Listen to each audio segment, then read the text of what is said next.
despertar.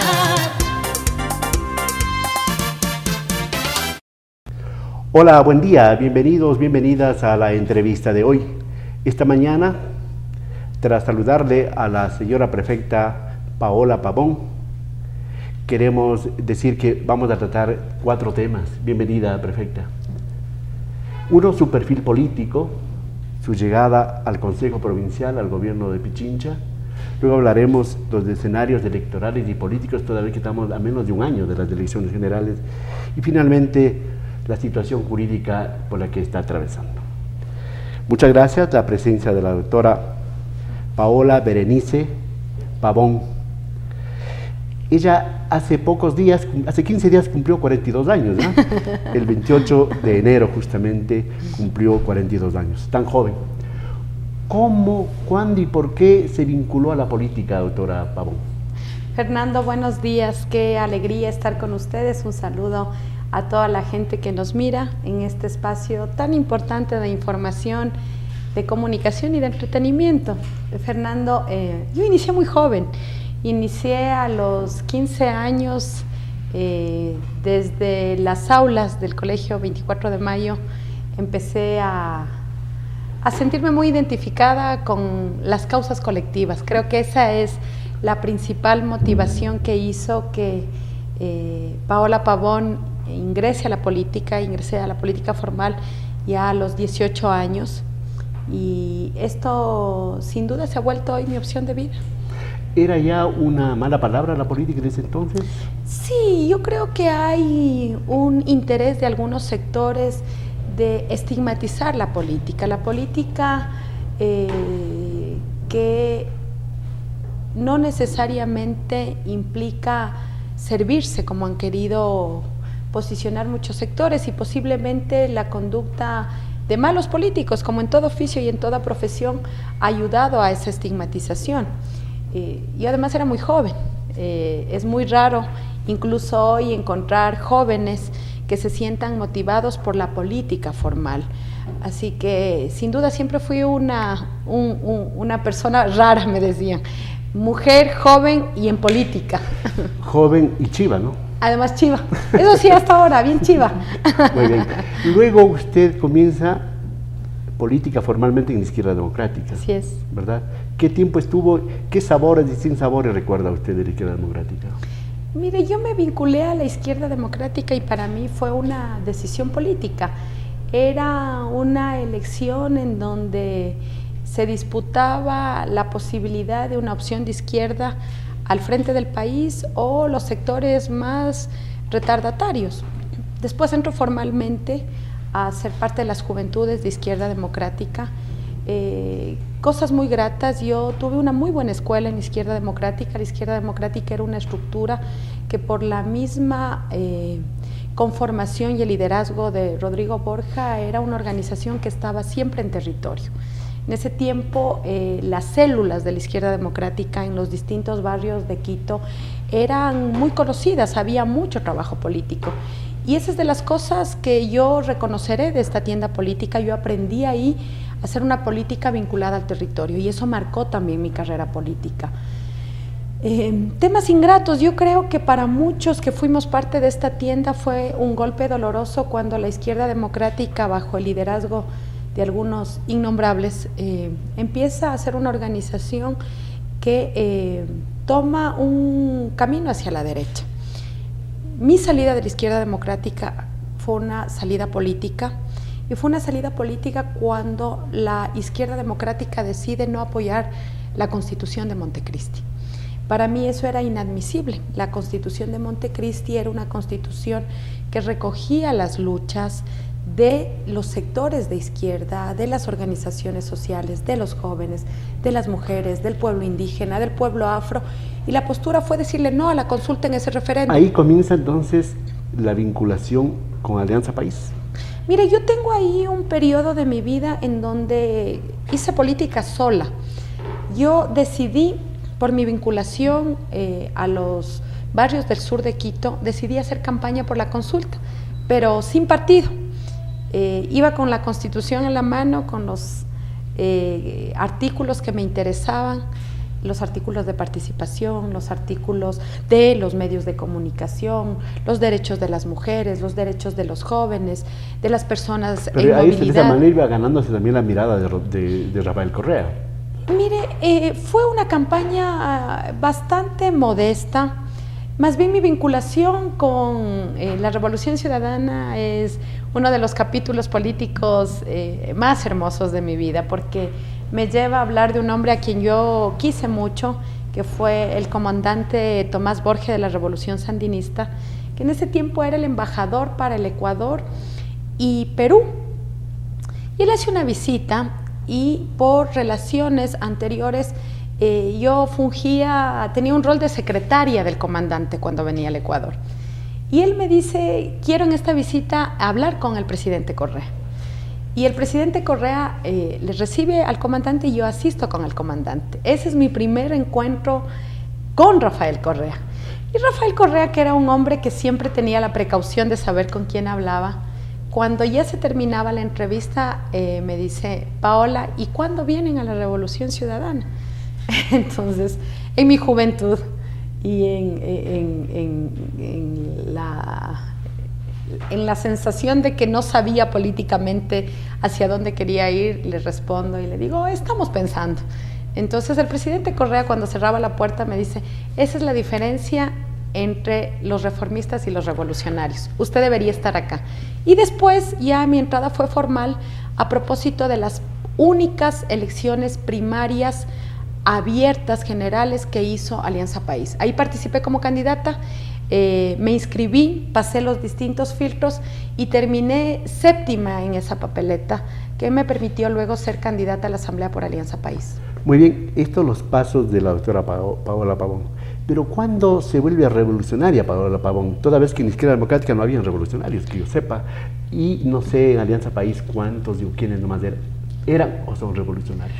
Mire, siempre hubo una tendencia en Izquierda Democrática que además nos llamaban los rojos de los naranjas. Los rojos de los naranjas era un calificativo a quienes teníamos una tesis menos socialdemócrata y más a la izquierda.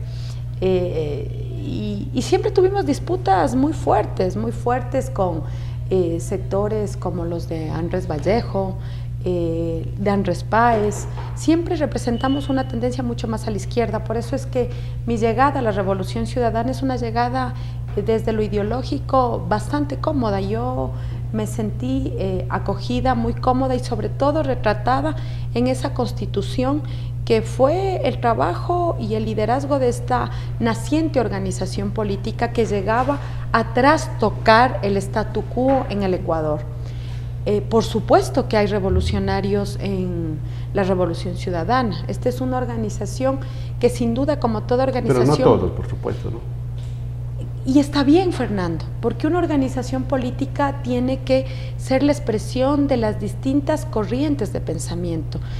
Que uno esté alineado a la izquierda y represente una izquierda progresista significa que también van a haber una serie de matices. Pero hay matices un poco ligados a la derecha, gente que trabajó con la derecha. Siempre he hecho la diferencia entre quienes estamos al frente de la conducción del partido y una serie de funcionarios del gobierno que no necesariamente eran militantes de la organización política. Pero pueden aparecer como oportunistas de pronto.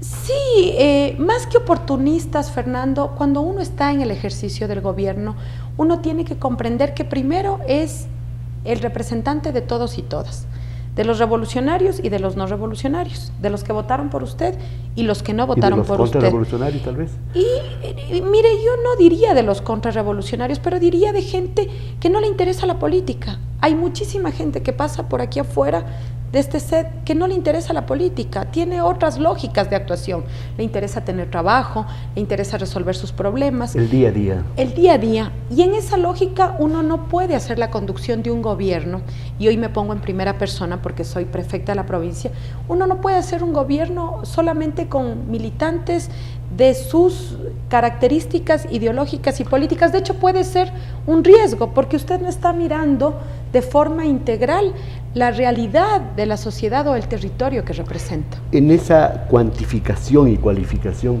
¿dónde lo ubica el presidente Lenín Moreno?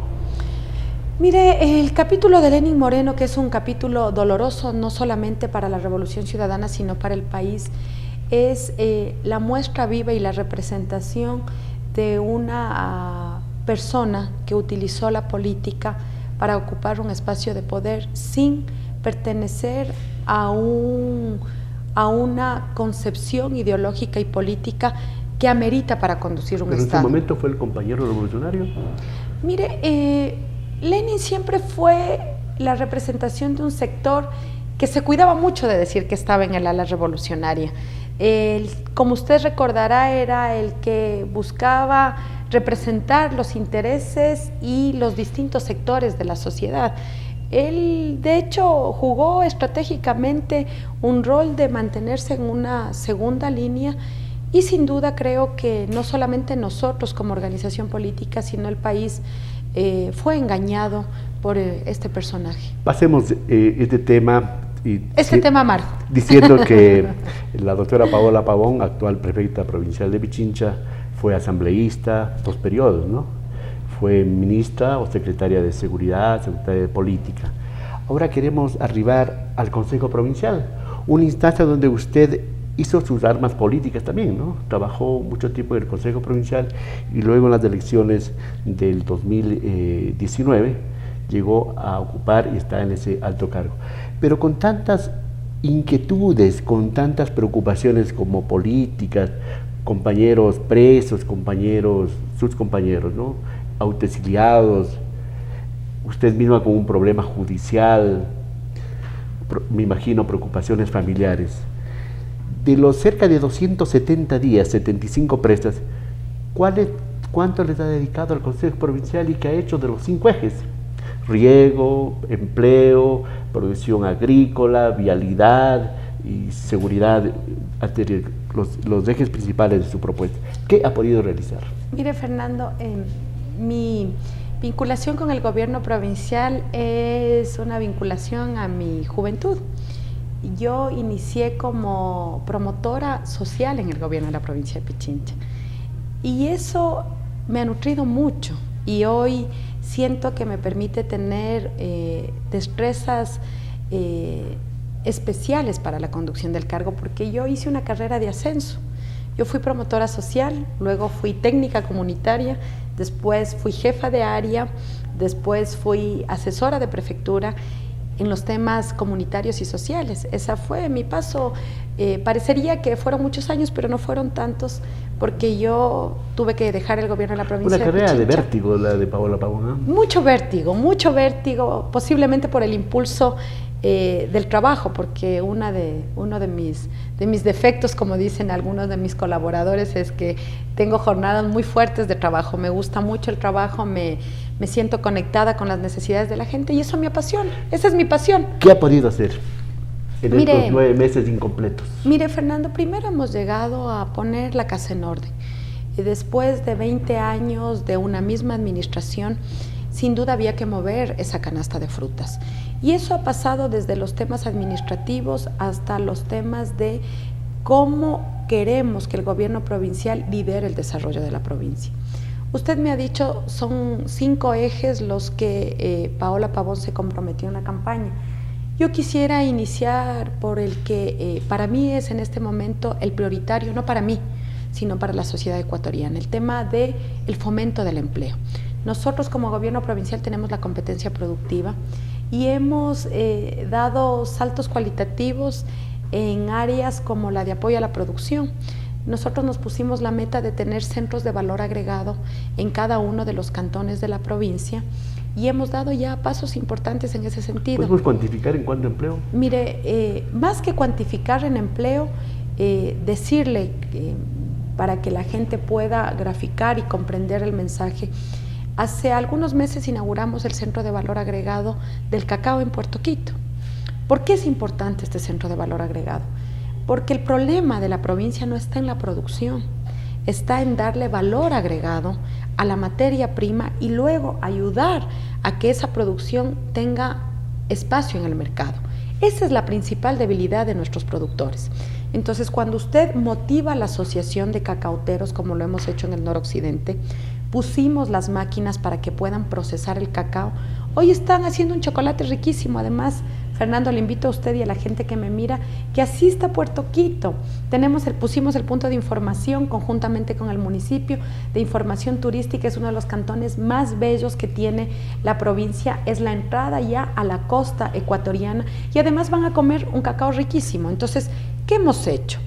De esa producción nosotros nos quedamos con el 30% del 100%, con ese 30% nosotros trabajamos en la marca Pichincha y con ese 30% estamos buscando abrir mercado interno y externo para que nuestros productores puedan ¿qué? Producir más, generar empleo y tener una vida digna. Para que salga la producción y para que entren los turistas necesitamos vialidad. ¿Cómo está el asunto de la vialidad? Mire, el tema de la vialidad es... No solamente las vías principales, sino las secundarias y las de tercer orden incluso. Fernando, la vialidad es uno de los mayores problemas que encontré en la provincia de Pichincha.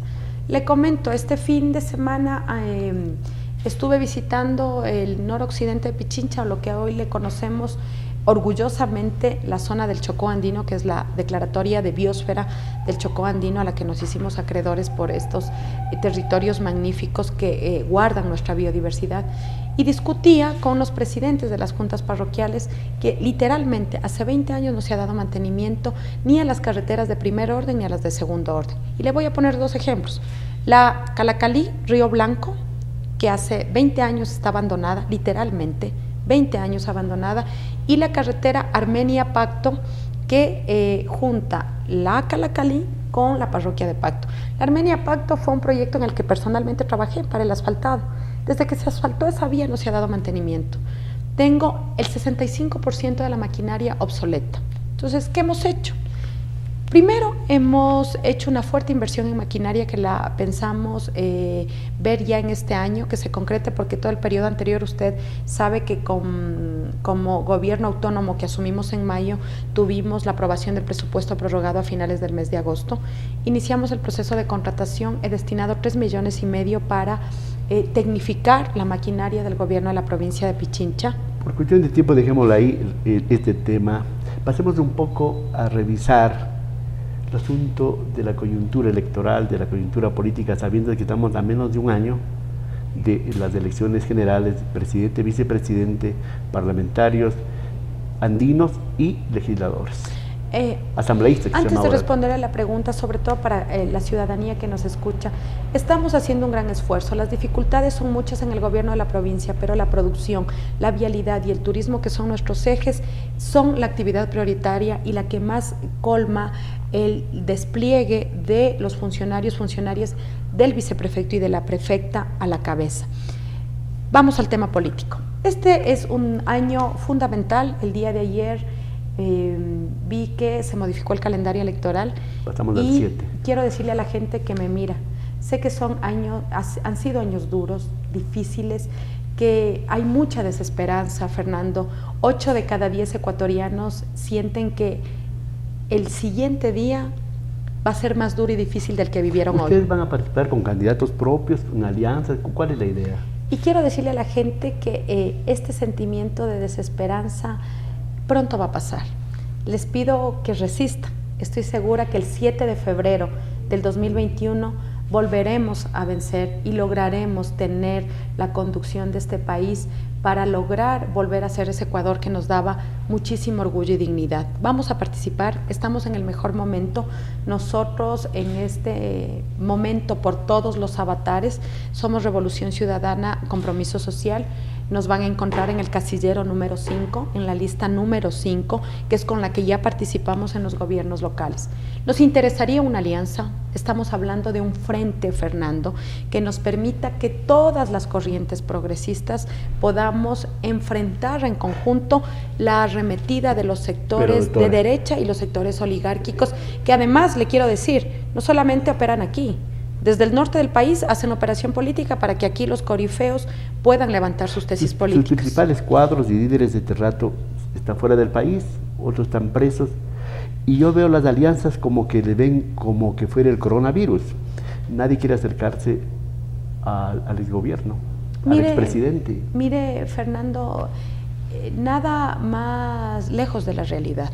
Lo que hay en este país es mucho miedo, y ese es el país que nosotros no queremos. Cualquier organización política que busca públicamente tener relación con nosotros, enseguida le abren proceso en el Consejo Nacional Electoral. Uno de los casos, para que no me diga que hablo en el aire, el Partido Socialista tuvo que enfrentar toda su desestructuración el año pasado porque había una tendencia muy fuerte del Partido Socialista de hacerlo. La alianza con Compromiso Social, que la lideré, mire Fernando, la tuvimos que hacer casi en secreto. Hoy se cumplen 30 años de la libertad de Nelson Mandela y uno debería creer que la sociedad ha evolucionado. El día de ayer en la noche vi a un joven de 18 años, Joffre Poma, hijo, haciendo huelga de hambre para pedir una audiencia para que su padre pueda acceder a la libertad. Ese es el país que no quiero, y así como yo no quiero, hay una serie de actores de la política ecuatoriana que no quieren un estado de persecución, no quieren un estado de miedo y quieren que sus ideas, por más diferentes que sean, puedan ser valoradas y puestas a consideración de la ciudadanía. No todos los ecuatorianos quieren tampoco que regrese la Revolución Ciudadana al poder. Pero es normal, pues, porque esta es una sociedad variante. Nosotros tenemos un porcentaje de ciudadanos que posiblemente ven en la Revolución Ciudadana un peligro. Y yo le voy a decir por qué un peligro. Porque nosotros fuimos la organización que le puso reglas claras a la banca y no le permitió que el sistema bancario gobierne este país. Nosotros fuimos un país que priorizó la producción nacional y la inversión nacional por sobre los capitales golondrinas. Nosotros fuimos un país que les dijo a grandes medios de comunicación: no puede haber un matrimonio entre los medios de comunicación y el sector financiero para que nos pase lo que pasó con la dolarización. Nosotros nos peleamos con las telefónicas porque necesitábamos que esos recursos entren al fisco ecuatoriano para hacer obras. Claro que somos peligrosos para un sector de la población y es normal que rechacen la Revolución Ciudadana. Bueno, y también es peligrosa Paola Pavón y está en un juicio acusada de rebelión. ¿Cuándo se volvió terrorista Paola Pavón? Y por eso me gusta esta entrevista, Fernando, porque nos permite hablar desde los orígenes. Yo pude haber optado por varios caminos en la vida. Y opté por la política y la democracia, porque soy una demócrata, porque creo que las distintas posturas de vida, de concepción de vida, tienen que ser llevadas a las urnas. Y ahora es irónico que sea procesada por rebelión, una rebelión que no existió en el país, primero, una rebelión que no existió en el país. Los representantes de las Fuerzas Armadas y la Policía Nacional en la Comisión de la Asamblea Nacional para investigar los hechos de octubre dijeron que nunca hubo ningún intento de derrocamiento de este gobierno. Pero después yo me pregunto, Fernando, ¿usted cree que 3 personas, Virgilio Hernández, Cristian González y Paola Pavón, van a ser tan poderosos en este país que van a movilizar un país durante 15 días y que van a lograr que exista un malestar generalizado? Es irreal, es ridículo, Fernando. En las próximas horas usted puede ser llamada a juicio, incluido que puede ir otra vez a la cárcel. ¿Cuál es el escenario? ¿Cómo Mire, Fernando, el día de mañana se vence la instrucción fiscal. En la línea del Código Integral Penal que continúa la audiencia a llamamiento de juicio. Si hay algo que tengo claridad es la convicción de nuestra inocencia y sigo creyendo en la justicia.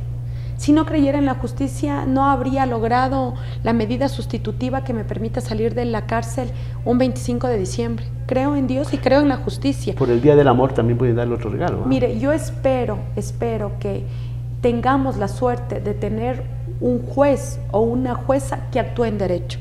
Yo no espero nada más, que actúe en derecho, que se alinee a lo que establecen los principios básicos del derecho, que es la presunción de inocencia, que es el debido proceso, y con esos 3 elementos, una justicia independiente, presunción de inocencia y debido proceso, le garantizo, Fernando, que no habrá juez que nos sancione, porque no hay un solo elemento, una sola prueba que pueda sostener tamaña farsa como la que han querido construir. ¿Para qué? Para no dejarme gobernar Pichincha. Ahí dejemos, porque nosotros no somos jueces ni fiscales, ¿verdad? Así es. Terminemos con algo saludable. La Feria de la Salud, que usted va a inaugurar o ha inaugurado ya este martes. Mire, así como es importante los adoquines, las vías, el cemento, para nosotros es fundamental el ser humano. Hoy hemos lanzado la Feria de la Salud, pero es un cambio que hemos hecho en la prestación del servicio de salud de lo que hoy se llama Pichincha Humana en el gobierno de la provincia de Pichincha. Hemos cerrado alianzas con organizaciones sociales que son en este momento las más golpeadas por la situación económica del país. 4.700.000 ecuatorianos están en el empleo informal. No tienen empleo, pleno empleo o empleo formal, como se le conoce desde la economía. ¿Pero en qué consiste esta Feria de la Salud? ¿Y por qué le hago esta aclaración? Porque estamos trabajando con comerciantes autónomos, con comerciantes de los centros comerciales del ahorro y estamos trabajando con mercados. Entonces, esta Feria de la Salud hará que la unidad móvil del gobierno de la provincia de Pichincha Humana, visite los centros comerciales, visite los mercados y sean estos ecuatorianos y ecuatorianas que trabajan todos los días sin un sueldo fijo, que no tienen acceso a seguridad social, que hoy puedan acceder de manera gratuita ¿a qué?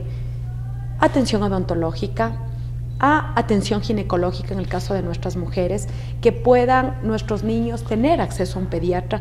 Es decir, estamos supliendo la ausencia de una política de salud nacional que ha ido de más a menos en estos últimos años para los sectores que en este momento sostienen la economía del país. Antes que mi productor me liquide, quiero terminar con una cosa agradable. ¿Alguna oferta del gobierno de Pichincha para el carnaval que estamos próximos a celebrar ya? Así brevemente, mire, doctora. Visiten la provincia de Pichincha. Hoy estamos impulsando varios carnavales, el carnaval de Quito. Hay quiteños y quiteñas que nos quedamos aquí, así que salgan a los desfiles de carnaval de Quito, vayan a Calderón, hay un carnaval lindísimo. El de Cheque es muy famoso, le comento, hay una anécdota linda. Son 5 familias de Bolívar que empezaron a levantar el carnaval en Checa. Es un carnaval idéntico, como que usted estuviera en Guaranda festejando el carnaval, es una réplica, pero se lo hace en Checa. Tenemos el carnaval de Tumbaco, el carnaval de San Miguel de los Bancos, que es un paraíso hermoso. Visiten la provincia de Pichincha, consuman en Pichincha, coman en Pichincha, disfruten del chocolate de Pichincha, de las frutas exóticas del Chocó andino. Esa es la riqueza que tiene nuestra provincia. Muchas gracias y gracias al productor por la paciencia y la tolerancia en cuanto al tiempo. Muchas gracias, productor. Gracias a la doctora Paola Pabón, quien ha comparecido esta mañana en la entrevista de hoy y hemos hablado con franqueza, con soltura y sin ningún compromiso. Gracias, nos volveremos a ver en la próxima. Al despertar